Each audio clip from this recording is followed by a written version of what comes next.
Assalamualaikum warahmatullahi wabarakatuh, sahabatku para petani sawit, apa kabar? Semoga kalian selalu dalam keadaan sehat walafiat, amin. Nah teman-teman, pada video kali ini saya akan sharing tentang mengapa kita harus mendahulukan pemupukan dolomit terlebih dahulu sebelum melakukan pemupukan kimia yang lainnya. Yang kita bahas adalah masalah pupuk kimia atau rotasi pupuk kimia. Hal ini tentu nanti akan berkaitan dengan efektivitas dan efisiensi yang akan kita dapatkan.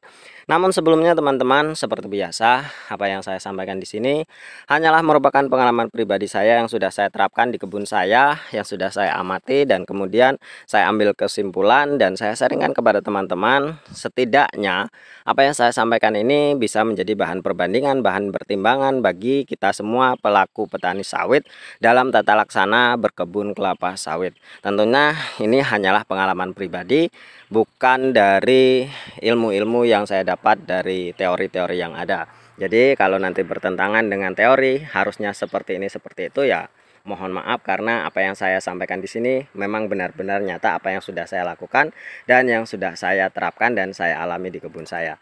Baiklah teman-teman, memang merotasi pupuk itu sangatlah penting karena kebutuhan nutrisi dalam pemenuhan kelapa sawit kita itu sangat-sangat penting. Dan tentunya teman-teman, nutrisi yang diperlukan oleh tumbuhan kelapa sawit itu tidak hanya satu jenis saja. Banyak sekali pupuk-pupuk yang harus kita berikan atau unsur-unsur yang harus kita berikan. Nah, dari dasar itulah kita harus merotasi pemupukan secara benar. Lalu yang masih banyak terjadi di pelaku petani sawit bahwa kurang pengertian atau kurang mengerti dari konsep dasar prinsip kimia. Mereka masih banyak sekali yang mencampurkan antara satu pupuk dengan pupuk yang lainnya, sehingga efektivitas dan efisiensi itu tidak didapatkan. Karena teman-teman, seperti prinsip dasar kimia bahwa satu unsur bila digabungkan dengan unsur yang lain maka akan membentuk unsur yang baru dan akan terjadi reaksi. Yang tentunya reaksi itu kita tidak mengetahui apakah itu akan berakibat buruk atau berakibat baik untuk tanaman kelapa sawit kita. Dan yang pasti secara sederhananya, ketika unsur A dicampur dengan unsur B, misalkan pupuk urea dicampur dengan KCl, maka akan terjadi reaksi penggumpalan atau reaksi penggabungan dari unsur-unsur yang ada, dan itu tentunya sangat membuat kita rugi, tentunya rugi efektivitas dan rugi efisiensi. Maka dari itu teman-teman, ketika kita ingin melakukan pemupukan, lakukanlah secara berkala atau secara rotasi yang benar dalam kurun waktu yang memang sudah ditentukan. Dan kalau seandainya kita terpaksa harus melakukan pemupukan dalam waktu yang sama, lakukanlah pemupukan di tempat yang berbeda. Misalkan kita melakukan pemupukan urea di piringan sebelah sini, kemudian KSCL di piringan sebelah sana, dan yang TSP di piringan sebelah sini. Dan jangan khawatir nanti tumbuhan kelapa sawit kita itu tidak seimbang, jangan khawatir ya. Nanti mentang-mentang sebelah sini banyak KCl-nya, nanti yang subur sebelah sini tidak. Sebelah situ urea, jadi yang subur daunnya saja yang sebelah situ. Tidak seperti itu teman-teman.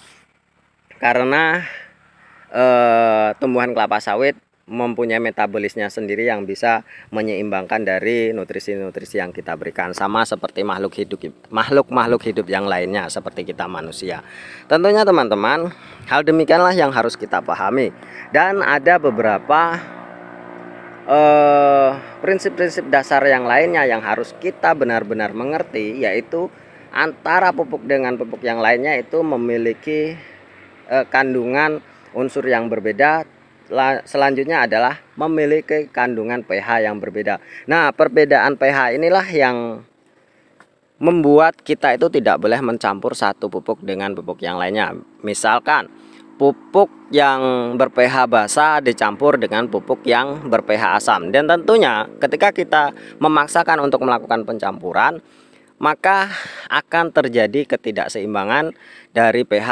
Misalkan dolomit dicampur dengan urea, maka sifat asam yang ada di dalam urea itu akan dinetralkan oleh sifat basa dari pupuk dolomit. Dan ketika urea itu tingkat keasamannya hilang, maka tingkat efektivitasnya juga akan hilang. Jadi manfaat dari unsur pupuk kimia itu akan sedikit berkurang atau bahkan bisa hilang sama sekali. Itu justru sangat berbahaya bagi kita, terutama dalam efektivitas dan efisiensi biaya. Pupuk yang sudah kita beli dengan harga yang mahal-mahal tidak bisa bermanfaat untuk kelapa sawit kita. Maka dari itu penggunaan pupuk dolomit itu biasanya dilakukan di awal rotasi.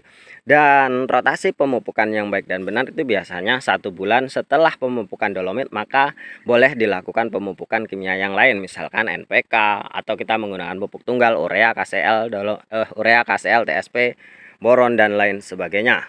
Itu harus dilakukan karena memang tingkat keasaman dari pupuk itu sendiri, dari pupuk dolomit itu memang benar-benar bisa menetralkan dari tingkat keasaman dari pupuk-pupuk yang lain atau bahkan tingkat keasaman dari tanah. Nah, dari dasar inilah kita selalu menggunakan pupuk dolomit untuk rotasi pertama.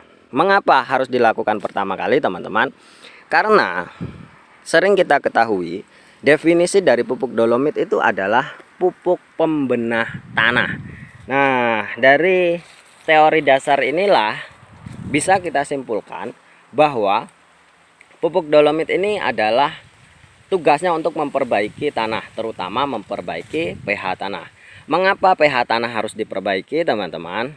Karena ketika pH tanah itu terlalu tinggi atau bahkan terlalu rendah, bisa disederhanakan bila pH tanah itu terlalu asam atau terlalu basah, maka tumbuhan itu tidak bisa menyerap secara maksimal dari nutrisi-nutrisi yang diberikan, atau bahkan bisa dikatakan unsur-unsur hara yang ada di tanah itu tidak bisa diserap oleh tumbuhan, terutama tumbuhan kelapa sawit yang memang kita tanam. Maka dari itu ketika tingkat keasaman tanah itu cukup tinggi atau pH-nya rendah, sebanyak apapun pupuk yang kita berikan itu tidak akan diserap oleh tumbuhan, bahkan bisa menjadi racun. Contoh misalkan seperti ini, teman-teman. Dari pembuangan kendaraan bermotor itu yang dibuang adalah karbon dioksida atau asap kendaraan. Nah, asap itulah yang tidak bisa dimakan. Ketika sudah di udara itu sudah banyak asap atau sudah kotor sekali tingkat pencemaran udaranya, maka makhluk hidup yang ada di dalamnya pun tidak bisa lagi bertahan dengan kondisi yang seperti itu. Jadi sama saja dengan tumbuhan, ketika tanah itu terlalu asam, maka tumbuhan itu tidak bisa bertahan dalam kondisi yang seperti itu. Maka dari itu diperlukan unsur yang bisa membuat tanah itu menjadi normal kembali pH-nya, yaitu salah satunya dengan penggunaan magnesium yang ada di dalam pupuk dolomit. Dan sifat dari magnesium ini adalah sifatnya basa. Jadi sederhananya bila kita punya min 5, kita harus menambahkan plus 5 untuk menjadi 0 kembali. Maka dari itu setiap kita melakukan pemupukan diawali dengan penggunaan pupuk dolomit. Misalkan rotasinya 1 bulan sekali dengan menggunakan pupuk tunggal. Berarti kita bulan pertama menggunakan dolomit, kemudian bulan selanjutnya itu menggunakan urea atau KCL, selanjutnya dilanjutkan bulan kemudian KCL, bulan kemudian TSP, dan selanjutnya boron, baru kembali lagi ke dolomit.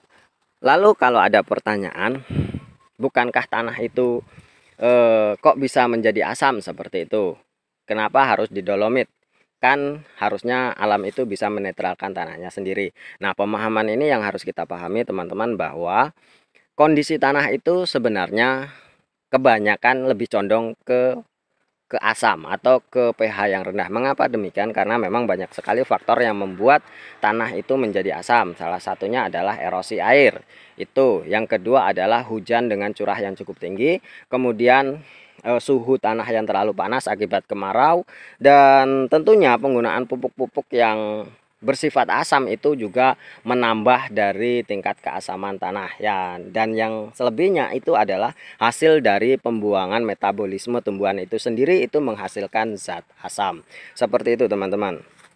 Jadi ketika kita menggunakan pupuk kimia, maka hasil metabolisme itu ketika kita menggunakan pupuk kimia yang asam, maka metabolismenya itu akan menjadi asam. Maka dari itu kita harus menggunakan pupuk yang bersifat basa. Mungkin hanya ini, teman-teman, saya rasa bisa dipahami. Terima kasih atas perhatiannya. Wassalamualaikum warahmatullahi wabarakatuh.